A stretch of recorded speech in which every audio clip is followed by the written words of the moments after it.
नमस्कार। मेरा नाम भाऊ तोरसेकर। आप देख रहे हैं प्रतिवाद।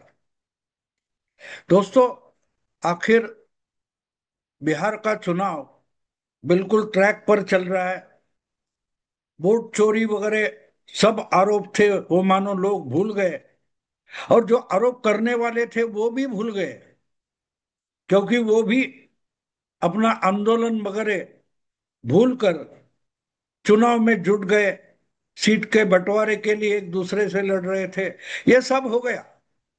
सवाल ये पूछा जा रहा है अब कि 2 महीने पहले, चुनाव की घोषणा होने से 2 महीने पहले, जो इंसान जोर जोर से चिल्लाकर पावर पॉइंट प्रेजेंटेशन दे रहा था, पत्रकारों के सामने कुछ आरोप कर रहा था, वो इंसान कहाँ गायब है?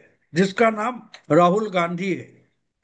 आपको याद होगा तो पिछले कम से कम 3 महीने से ये मामला राहुल गांधी ने अपने हाथों में लिया था।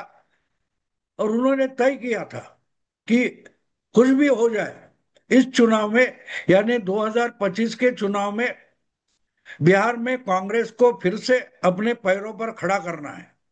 और इसके लिए बीजेपी हो या जेडीयू हो, जो विरोधी दल है, उनके उनके साथ तो लड़ेंगे, लेकिन पिछले 30 सालों से जो मित्र दल है उसके साथ भी लड़ेंगे। दो दो हाथ लालू प्रसाद यादव के साथ, उनके बेटे तेजस्वी यादव के साथ भी करेंगे, क्योंकि हमको फिर से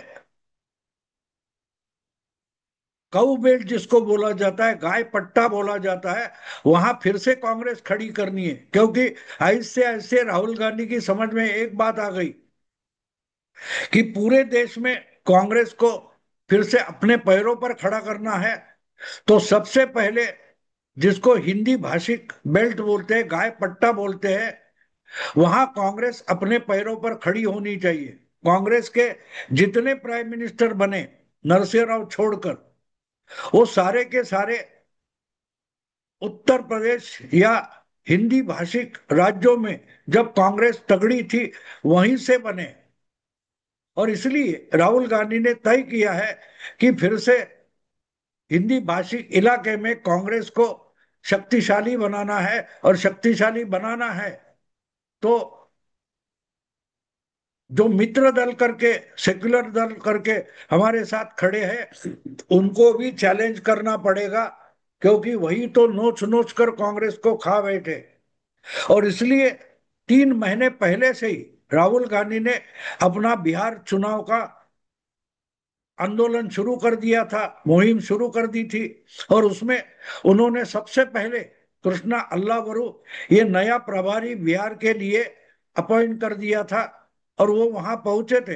अच्छा, कृष्णा अल्लावरू अकेले नहीं थे। वैसे देखो तो कृष्णा अल्लावरू जो नए कांग्रेस के प्रभारी बिहार के लिए उन्होंने अपॉइंट किए थे, उनको खुद को चुनाव लड़ने का कोई अनुभव नहीं है। वो ना कभी खुद चुनाव लड़े हैं, ना उन्होंने किसी पार्टी को किसी भी चुनाव में लीड किया है, नेतृत्व दिया है। फिर भी राहुल गांधी की मर्जी है तो कृष्णा अल्लावरू बिहार के लिए कांग्रेस पार्टी के प्रभारी बन गए। और अगर प्रभारी बने तो पूरी पार्टी जो है बिहार की, उसको कृष्णा अल्लावरू के सामने झुकना ही पड़ता है, और झुकना पड़ा। लेकिन बात यह थी कि बिहार की जो कांग्रेस पार्टी है, अगर पिछले 3 साल से अघोषित प्रभारी बन के या अभिभावक बन के लालू प्रसाद चला रहे थे, तो फिर से बिहार में कुछ चुनाव के लिए काम करना है तो पहले आशीर्वाद कृष्णा अल्लावरू हो या उनके साथी हो, उनको लालू प्रसाद का आशीर्वाद लेना जरूरी था। लेकिन 3 महीने पहले कृष्णा अल्लावरू कन्हैया कुमार और पप्पू यादव के साथ बिहार पहुंचे, तो उन्होंने जरूरी नहीं समझा कि लालू के प्रसाद जाए, लालू प्रसाद के पैर छुए, उनका आशीर्वाद ले ले और पार्टी का काम शुरू करे। उन्होंने नहीं किया। और तब से लेकर आज तक बिहार के पूर्व मुख्यमंत्री और पूर्व रेलवे मंत्री लालू प्रसाद यादव गुस्से में बैठे।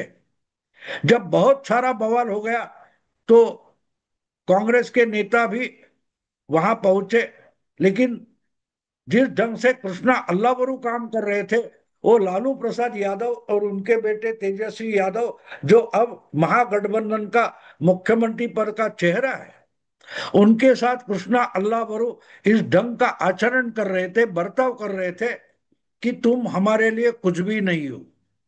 कांग्रेस अपने बल पर भी चुनाव लड़ सकती है।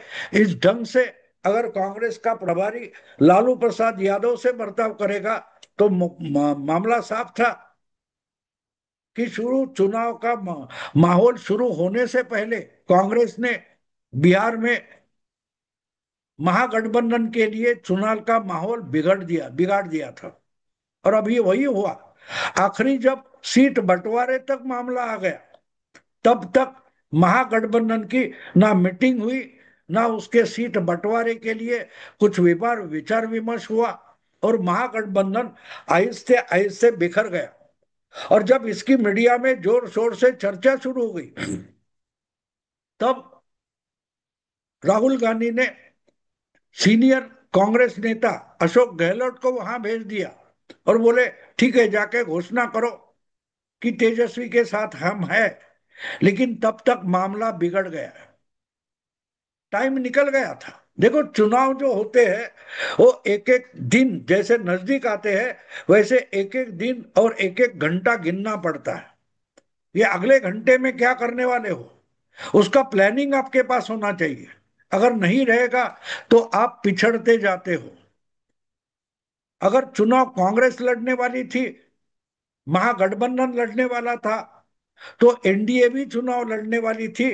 पिछले 20 सालों से अगर एनडीए और एक दो बार जो नीतीश निकल गए वो छोड़कर बिहार का चुनाव एनडीए गठबंधन करके ही लड़ती है। कभी कभी एक चुनाव शायद नीतीश या नीतीश कुमार एनडीए छोड़कर गए थे, 2014 का लोकसभा चुनाव और उसके बाद 2015 का विधानसभा चुनाव। लेकिन बाकी सारे चुनाव हम देखें तो एक बात साफ थी कि नीतीश कुमार एनडीए के साथ लड़े। तो जब कांग्रेस और राहुल गांधी मिलकर लालू के साथ महागठबंधन बनाते हैं, वो चुनाव लड़ने वाले हैं, तो उनके सामने जो आज सत्ता में बैठा है वो एनडीए का गठबंधन यानी बीजेपी और नीतीश का गठबंधन में लड़ने वाला था। लेकिन जितनी जल्दी में नीतीश कुमार ने सॉरी राहुल गांधी ने बिहार चुनाव के लिए बवाल खड़ा करना, आंदोलन वगैरह करना शुरू कर दिया, उस वक्त बीजेपी के लोग भी काम कर रहे थे, आरएसएस के लोग भी काम कर रहे थे, लेकिन उसकी खबरें मीडिया में नहीं आती थी। सीट बंटवारा हो, मुख्यमंत्री कौन होगा, हर पार्टी में और हर गठबंधन में झगड़े होते। तो एनडीए भी उससे अलग नहीं है, एनडीए में भी सीट बंटवारे का झगड़ा चल रहा था। कितनी सीटें बीजेपी लड़ेगी, कितनी सीटें नीतीश को मिलेगी, और बाकी जो छोटे दो तीन पार्टियां हैं उनको कितनी मिलेगी, इसके झगड़े अंदरूनी चल रहे थे। हर पार्टी में किस कैंडिडेट को टिकट मिलेगा, किसको एमएलए होकर भी टिकट नहीं मिलेगा, ये झगड़े चल रहे थे। लेकिन एक बात साफ थी, एनडीए में जो अंदरूनी झगड़े थे उसकी खबरें बाहर ना आए, इसकी पूरी ताकत लगाकर कोशिश की गई। और इसलिए एनडीए में जो झगड़े चल रहे थे उस पर मीडिया में बवाल नहीं हो रहा था। लेकिन महागठबंधन यानी कांग्रेस और लालू प्रसाद की पार्टी में जो भी कुछ चल रहा था वो मानो ओपनली चल रहा था। यानी उनके सीट बंटवारे की बात हो या उनमें गठबंधन कितना चलने वाला है, मुख्यमंत्री पद का चेहरा क्या होगा, इसकी बंद कमरे में चर्चा नहीं हो रही थी, बल्कि मीडिया में चर्चा हो रही थी। और बात साफ है, जब ऐसी चर्चा ओपनली होती है तो उससे आपके कार्यकर्ता विचलित हो जाते हैं। लेकिन कांग्रेस हो या आरजेडी हो, उन्होंने महागठबंधन का कार्यकर्ता विचलित ना हो इसके लिए कोई भी प्रयास नहीं किए, और अपने आप बिखराव बढ़ता गया। राहुल गांधी के चेले कन्हैया कुमार और पप्पू यादव अपने तरीके से पलायन और रोजगार पर मुहिम चलाते रहे, और उससे लालू प्रसाद की पार्टी तेजस्वी यादव अलग बैठे थे। आखिर राहुल गांधी को खुद को बिहार में जाना पड़ा, और 14 दिन के लिए राहुल गांधी ने वहां अपनी पदयात्रा चलाई, जिसमें वोट चोरी का मामला उठाया, भ्रष्टाचार का मामला उठाया, बहुत सारी चीजें उठाई। लेकिन उसका प्रभाव आम जनता पर कितना पड़ा, इस पर बड़ा सवालिया निशान है। क्योंकि आपको जहां जीतना है वहां आपको घूमना पड़ता है, और जीतने की जगह वो होती है जहां पिछले बहुत सारे चुनाव अगर आपके विरोधी दल जीतते रहे तो वहां जाके मुहिम करनी पड़ती है। लड़ने की जगह अपने ही घर में नहीं होती, लड़ने के लिए घर से बाहर निकलकर दुश्मन की प्रदेश में जाना पड़ता है। तो राहुल गांधी ने जो पदयात्रा निकाली वो बीजेपी या एनडीए के लिए तगड़ा प्रभाव क्षेत्र नहीं था। यानी जहां बीजेपी या नीतीश कुमार हारते हैं, ऐसे ही जगह पर राहुल गांधी की पदयात्रा निकली थी। तो राहुल का प्रभाव जहां गिरा था या पदयात्रा से हुआ, वो तो बीजेपी का क्षेत्र नहीं था, नीतीश का क्षेत्र नहीं था। कहने का मतलब ये था, लड़ाई बहुत पहले राहुल गांधी ने शुरू की, लेकिन जिस इसके लिए जब लड़ाई की मुहिम होती है वहां लड़ने वाले लड़ाके भेजने पड़ते हैं, ना कि हारने वाले। कन्हैया कुमार ये हारने वाला लड़ाका था, लड़ता है लेकिन हर बार हार जाता है। पिछली यानी 19 के चुनाव में बिहार में लड़ा था और सीपीआई के टिकट पर हार गया था। पिछले 2024 के चुनाव में दिल्ली से लड़ा और कांग्रेस के चुनाव चिन्ह पर हार गया। तो कन्हैया कुमार ये हारने वाला घोड़ा है या लड़ाका है। पप्पू यादव अकेली ताकत पर निर्दलीय चुनकर आए, कांग्रेस ने टिकट नहीं दिया, लेकिन ये दोनों लड़ाके ऐसे थे जो ना लालू को पसंद थे ना तेजस्वी को पसंद थे। आगे चलकर अपने बेटे के रास्ते का अड़ंगा बनेंगे ऐसे किसी भी शख्स को लालू प्रसाद पसंद नहीं करते। और पप्पू यादव या कन्हैया कुमार ये दोनों आगे चलकर तेजस्वी के लिए अड़चन बन सकते हैं, प्रॉब्लम बन सकते हैं। और यही तो बात थी, लालू प्रसाद को गुस्सा देने का काम ही राहुल गांधी ने किया। जो उनको पसंद नहीं ऐसे ही लोग बिहार में भेजे थे। और तीसरा था कृष्णा अल्लावरू, जो कभी चुनाव लड़ा ही नहीं। तो इसको हम बारात का घोड़ा बन सकते हैं, जो शो के लिए होता है, दौड़ने वाला घोड़ा नहीं होता। पप्पू यादव रेस का घोड़ा था, लेकिन वो अगर लालू प्रसाद को ही पसंद नहीं है तो वो घोड़ा भेजना ही गलत था, क्योंकि उससे उसका मित्र दल नाराज होने वाला था। अब कन्हैया कुमार तो बिल्कुल लंगड़ा घोड़ा था। तो कहने का मतलब ये है, ये एनालॉजी मेरी नहीं है, खुद राहुल गांधी कहते हैं और बार बार उन्होंने कहा है। कांग्रेस पार्टी में दो तरीके के घोड़े होते हैं, एक तो बारात के होते हैं या रेस के होते हैं। और कांग्रेस पार्टी हमेशा रेस में बारात के घोड़े भेजती है और बारात में रेस के घोड़े भेजती है। यानी गलत जगह गलत घोड़ा भेजने से कांग्रेस चुनाव हार जाती है। ये मेरा कहना नहीं है, ये खुद राहुल का कहना है, जो उन्होंने गुजरात में अपने ही कार्यकर्ता और पदाधिकारियों के मीटिंग में कहा था। आगे चलकर राहुल गांधी ने बिहार में जाकर अपना बयान बदला और बोले कि सिर्फ बारात या रेस के घोड़े नहीं है कांग्रेस पार्टी में। कांग्रेस पार्टी में तीसरी एक प्रजाति है घोड़ों की, वो लंगड़े घोड़े होते हैं। तो कृष्णा अल्लावरू बिल्कुल ऐसा ही लंगड़ा घोड़ा है। तो बात यह है कि कृष्णा अल्लावरू को प्रभारी बनकर भेजना, यानी लंगड़े घोड़े को रेस में भेजना, ये बड़ी गलती साबित हुई। क्योंकि आखिरी यानी विड्रॉवल पर्चा वापस लेने का आखिरी दिन था। उस दिन और कृष्णा अल्लावरू को बाजू में हटाकर राहुल गांधी को, अशोक गहलोत जैसे सीनियर लीडर को वहां भेजना पड़ा। मतलब साफ था कि कृष्णा अल्लावरू ये लंगड़ा घोड़ा है, ये राहुल गांधी ने मान लिया। और अब सब लोग बेचारे कृष्णा अल्लावरू को गालियां दे रहे हैं। लेकिन ये गाली देने वाले एक बात नहीं सोचते या ना समझने की कोशिश करते हैं, कृष्णा अल्लावरू अपने आप बिहार नहीं गया था। 3 महीने पहले बिहार में चुनाव की तैयारी करने के लिए कृष्णा अल्लावरू को प्रभारी बनाकर भेजने वाला कोई दूसरा इंसान था, जो कांग्रेस की हाई कमांड है, जिनका नाम राहुल गांधी है। और चुनाव की इस लड़ाई में लंगड़े घोड़े को भेजने वाले खुद राहुल गांधी है। तो बेचारे लंगड़े घोड़े को आज गाली देना गलत है।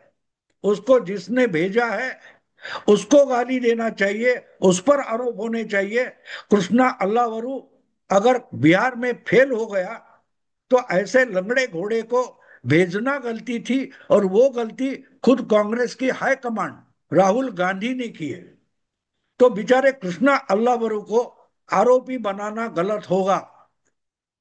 कांग्रेस के जो चमचे हैं, कांग्रेस के जो समर्थक है, कांग्रेस के जो नेता या कार्यकर्ता है, उनको कृष्णा अल्लावरू को गाली देने का कोई अधिकार नहीं है। अगर गाली ही देनी है तो जिसने कृष्णा अल्लावरू को प्रभारी बनकर बिहार भेजा उसकी गलती है, राहुल गांधी की गलती है। क्योंकि एक तो कृष्णा अल्लावरू ना हिंदी अच्छी बोल सकते हैं, ना बिहार की मानसिकता समझ सकते हैं, बिहार की कांग्रेस के कार्यकर्ताओं को वो समझ भी नहीं सकते, और उनको प्रभारी बनाया गया। तो बिहार में या बिहार के चुनाव की रेस में लंगड़ा घोड़ा भेजने की गलती जिसने की है उस पर कोई उंगली उठाएगा या नहीं? अगर नहीं उठाएगा तो फिर एक बार आप चुनाव हार जाएंगे। और आपको और एक बात बता दूं, ये इंपॉर्टेंट बात है। पिछले बिहार चुनाव में जितिन प्रसाद नाम के राहुल गांधी के बिल्कुल विश्वास के लोग थे, निकटवर्ती थे। जितिन प्रसाद उनको प्रभारी बनकर बिहार भेजा गया था, और चुनाव हारने के बाद कुछ महीनों में जितिन प्रसाद कांग्रेस पार्टी छोड़कर बीजेपी में शामिल हो गए। आज वो यूपी से बीजेपी के एमएलए बनकर चुनकर आए, और योगी आदित्यनाथ के मिनिस्ट्री में मंत्री बनकर है। तो आगे चलकर कृष्णा अल्लावरू ये क्या करेंगे? ये लंगड़ा घोड़ा क्या वो भी चुनाव खत्म होने के बाद दिसंबर जनवरी फरवरी में बीजेपी में चला जाएगा? आप सोचो। मैं यही रुकता हूं। अगर वीडियो पसंद आए तो लाइक कीजिए, शेयर कीजिए, और प्रतिवाद को सब्सक्राइब कीजिए। नमस्कार।